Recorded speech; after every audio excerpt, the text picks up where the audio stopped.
Neocon warhawks Marco Rubio and Lindsey Graham want you to know that you're in danger if we don't keep our troops in Syria. The decision to withdraw an American presence in Syria is a colossal, in my mind, mistake, a grave error that's going to have significant repercussions in the years and months to come. Our number one job is to defend America against people who want to attack us. If you're tired of fighting radical Islam, I understand it. They're not tired of fighting you. And if you don't get that, you're making a huge mistake. If you're an American who believes that we need to keep the war over there, not here, bad day for you. And I know the military commanders have advised the president that withdrawing this 2,200 force would create a lot of national security concerns for our country. Pulling the old bullshit George W. Bush lie. And he's talking about radical Islam. Here's what he's not telling you. We were just, not even a year ago, it was Lindsey Graham and all the other Republicans were like, we have to stay in Syria. Why? We got to get Assad.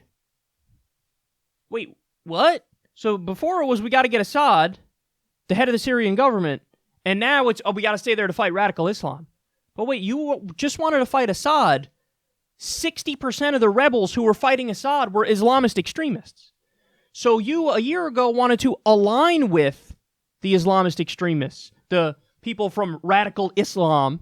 You wanted to align with them to topple Assad. Now that we're getting out and you have no argument to make on the Assad front, you flip it to, yeah, we've got to stay there to fight the radical Islam.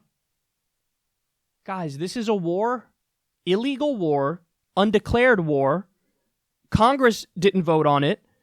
It's not legal under international law. It wasn't approved by the UN. We invaded a country that didn't attack us and did mission creep all the way to 4,000 troops being on the ground. Americans don't want to be there. And Lindsey Graham frames it as, oh, we got to be there to protect you. To protect... What the fuck does that mean, Lindsey? Who in Syria is about to attack us right now? Are you foiling an imminent plot of attack against us? Is that what you're doing? It's everybody knows it's nonsense. That's complete and utter nonsense. By the way, articles read a year ago. The last Syrian town that was held by ISIS fell a year ago. And by the way, you know who liberated it? Not us. It was the Syrian government.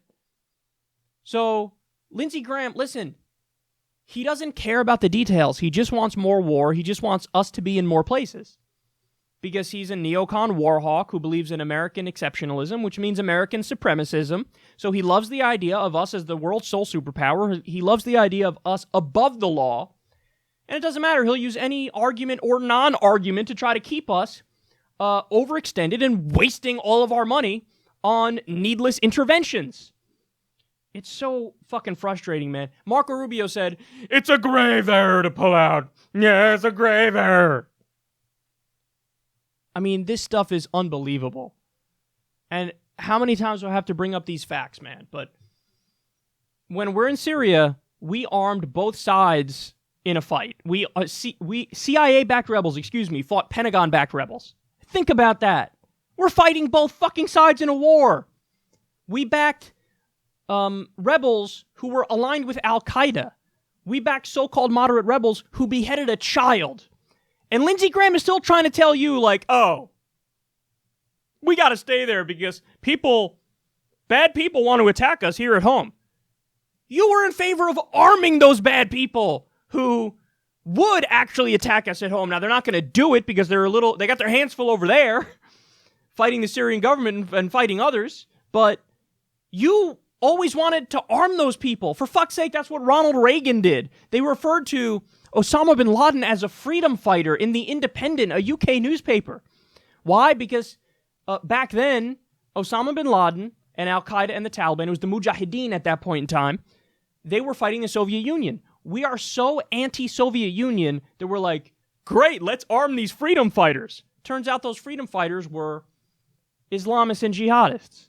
And it was the Mujahideen. They eventually broke up. You had the Taliban, you had Al-Qaeda. And so we ended up arming the people who turned the weapons on us.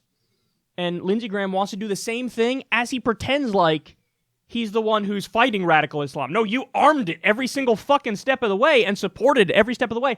One of the guys who's the staunchest advocates for Saudi Arabia is also pretending like he's the strongest against radical Islam. Saudi Arabia arms and props up jihadists all around the world. They fund radical mosques all around the world. They're doing a genocide right now in Yemen. So Lindsey Graham is nothing but a fucking fraud, man. That's what he is. Mr. Tough on crime, tough on fucking... Are you kidding me? You support these people as you pretend like you're fighting them. And god damn it, it's fucking embarrassing. And I can't believe anybody is still using this argument in 2018. We gotta fight them over there so you don't fight them over here. This is a grave error you're making.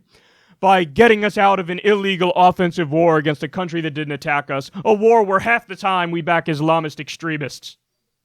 No, oftentimes the problem is that we're involved in these wars in the first place. Now, don't get me wrong, this doesn't mean that there are no consequences to pulling out. I just described in the segment before, you pull out, and the Kurds in northeastern Turkey, they're going to be bombarded, the Kurds in northeastern Syria are going to be bombarded by Turkish forces, and, Sunni militants who are now fractionalized but will probably come together in order to try to take back northeastern Turkey. But the answer to that is not, hey, let's stay there forever. The answer to that is we need to apply diplomatic pressure, economic pressure to Turkey to say, you're not going to do this, and also we have to work with the Syrian government to allow them to take back control of their own country, particularly the northeastern portion. So...